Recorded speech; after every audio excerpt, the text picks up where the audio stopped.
بعض إخواننا الله يهديهم بيقول لك الحمد لله رب العالمين.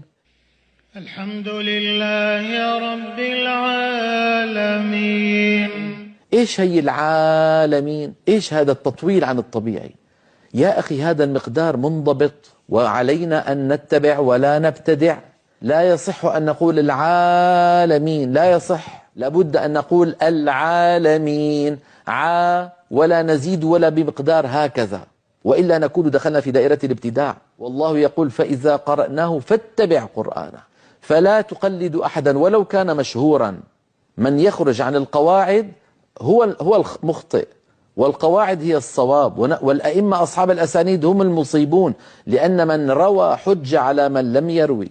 ما بيصير إنسان يأتي هكذا من عند نفسه ويقول العالمين. من لقنك هذا المد؟ ائتنا بشيخ واحد ذي إسناد متصل لقن